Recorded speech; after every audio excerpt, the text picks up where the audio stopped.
For claiming to be what they are not and for engaging in illegal activities, 7 police pretenders face a string of criminal cases. And such cases may still mount once their other victims surface. Alvin Baltazar with this report. Happy days are over for 7 bogus policemen following their apprehension. The 7 suspects are now behind bars after pretending to be police officers and claim to be assigned at Camp Karingal. Modus of the suspects: look for a victim, identify themselves as law enforcers, accuse their victims of false offenses, and ask for money. One of their victims was forcibly taken and placed inside a van but freed afterwards after they took the valuables. Inatay ko yung ipabinder ko na lasing. Bigla na lang dinaanan ako na itong mga ito. Mother of one of the victims, upon seeing the suspects, failed to control her composure and became temperamental, prompting her to physically confront the 7 bogus policemen. Aling Adelaida Orendain threw punches at the suspects who acted like a boxer hungry for a championship title. Kaya sila hindi na makalabas yan. Kasi simulos nila yan. Nangunguha sila ng bata. Nakita niyo yung sasakyan nila na ano?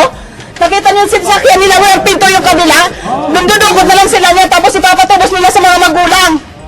The fake police personnel were identified as Ricardo Puzon, Edwin Malyari, Romeo Mendoza, Johnny Mendoza, Alejandro Cortez, Fernando Tolentino, and Augusto Rodriguez. In line with this, the QCPD is calling all possible victims of the 7 unscrupulous suspects to appear before their office so that cases of usurpation of authority, robbery, grave threats, and illegal possession of firearms could be strengthened. For the People's Television, I'm Alvin Baltazar. And there is a need for a more effective approach in the handling and disposal of confiscated illegal drugs. It has been noted that in many instances, the illegal drugs are recycled and peddled back in the streets. Aljo Bendijo reports. Volunteers Against Crime and Corruption suggests that confiscated illegal drugs like shabu should immediately be burned or have it mixed with paint to prevent it from sending back as recycled drugs to the streets. Martin Digne reveals the need to intensify government's anti-drug campaign by implementing effective approach, as corruption is not only rampant in PNP and PDEA but also in some courts of justice where some hoodlums in robes still roam. Ano kaya't pagkahuling na yan haluan natin na cyanide? Oh. O kaya kung ano man yung ano na pwedeng ano yung napagkasiningot mo, basag ang baga mo. Basag ang ano mo para at least magkaroon na ngayon ng takot. Malay mo, ayan yung nahuli ng PDEA, tapos sinaluan ng chemical. Pag nasinghot nitong mga adik-adik, naku, baka galing ng ano yan, napakalaking deterrent.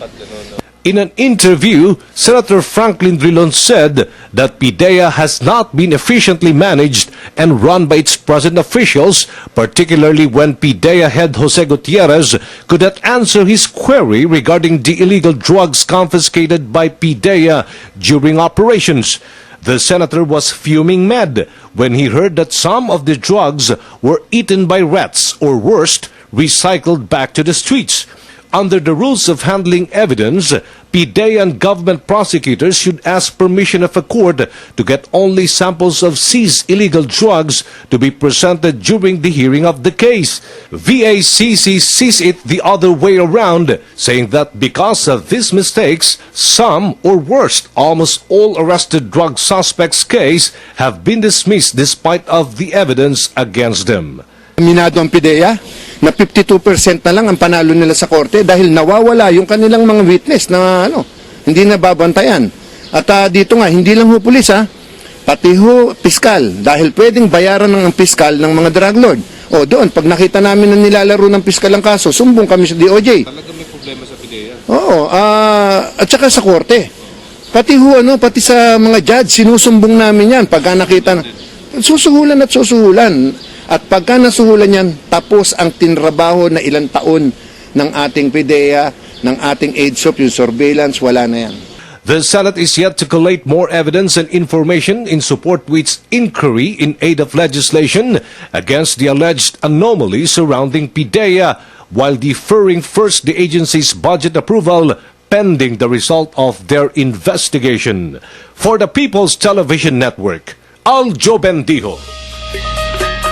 Meanwhile, hundreds of high school students in Baguio City have been made aware of the ill effects of illegal drugs. At the same time, they were encouraged to shy away from drug abuse and be partners of government in the campaign against the drug menace. Our colleague Jonathan Llanes has added details.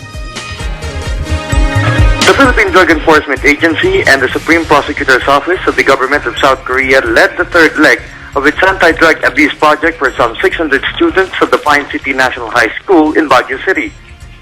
Knowing their vulnerability to drugs, PDEA Deputy Director for Administration, Assistant Secretary Rene Orbe I, and South Korea International Coordinator and Investigator Yong-Ju Park called on the students to be aware and relentless on the ill effects of illegal drugs, aside from shying away from pushers in school campuses. They encouraged the students to be their partners in promoting anti-illegal drug advocacy through their dynamism and idealism.